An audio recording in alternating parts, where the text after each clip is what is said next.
Hi, this is Chris and welcome to Winemaker TV. If you want to learn to make your own alcoholic beverages at home, then stay tuned.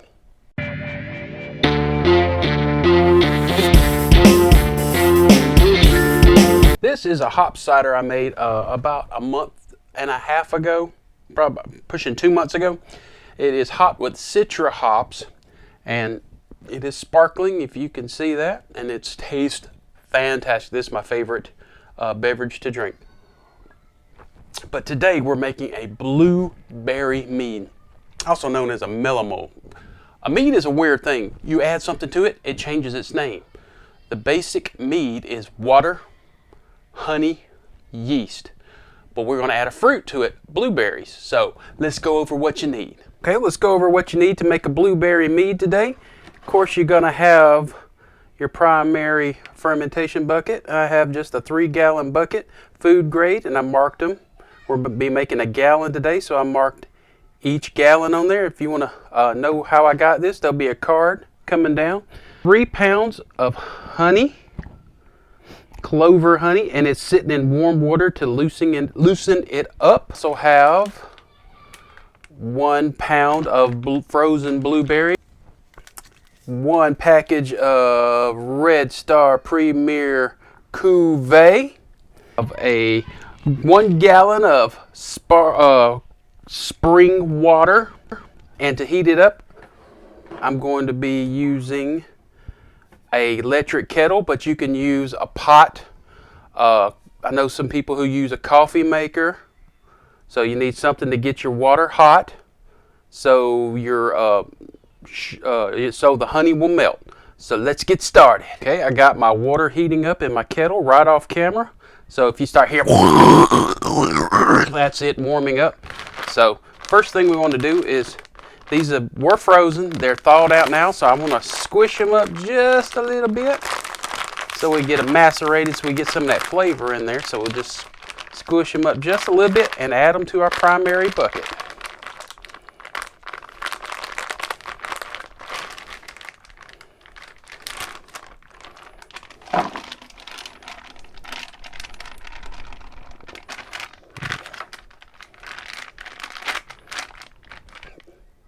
Yummy. That's about the color this is going to look, a rich purplish red color. So while this water is heating up, we'll be right back. All right, you may hear the water heating up and boiling now, and there's the look at our blueberries in the bottom of this sanitized bucket. So it's getting close now.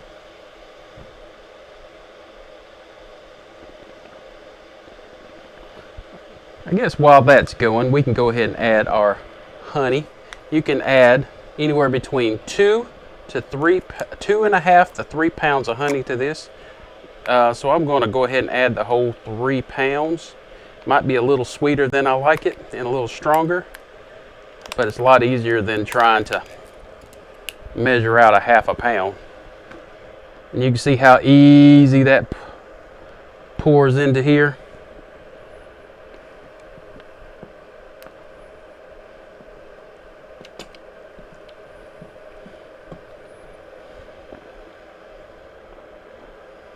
Yeah, if you heat that water, just heat up some water in a big bowl and set your honey in it. Makes it a lot easier to pour into your bucket. Okay, our water is boiling, so I needed a spoon. So quick sanitization of that spoon. This is a no rinse sanitizer I keep in the bottle. And if you need some, there'll be a link in the description below.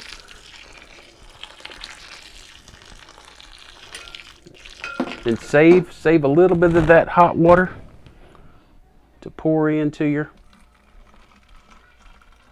because we bought all that honey, we might as well use it. So,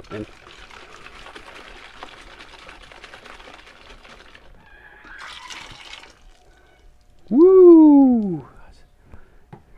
And that heat will help kill off any pathogens that might be on the blueberries when we put them in, or in in the honey. So all it needs to be, I think, is about 170 degrees, and that was at 170 degrees. So it only takes a few seconds to kill off the pathogens. So we'll go ahead and add this spring water. You can see that deep purple. Gorgeous. Look at that. That is beautiful. So we're going to stir this up. Our handy dandy spoon. Make sure you get all that sugar off the bottom.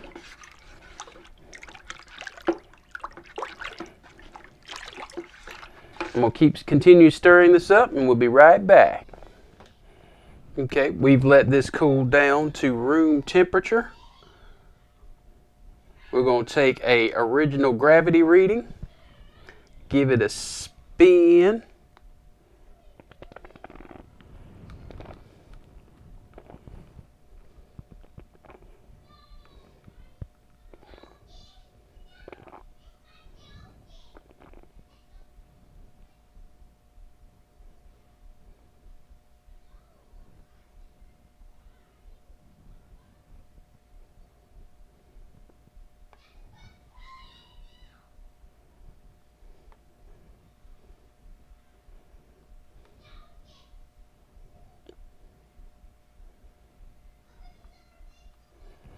And it's 1.21, and make sure you let it cool down to room temperature, or your readings will be a little bit off.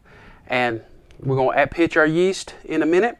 But you know when your fermentation is done, when you take a gravity reading 2 weeks in a row and they're the same, that's when you know it's done. Okay, we've got everything cleared out of the way because I love having a clean area. We're going to pitch our yeast. I'm going to put a little sanitizer on my scissors. Anything that might come in contact with your brew, sanitize it. And I just dump it straight in.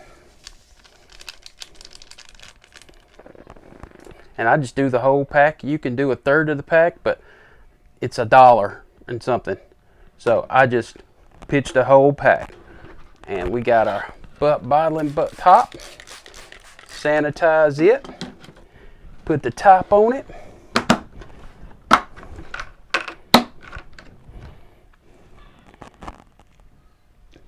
Add an airlock. All right, come on.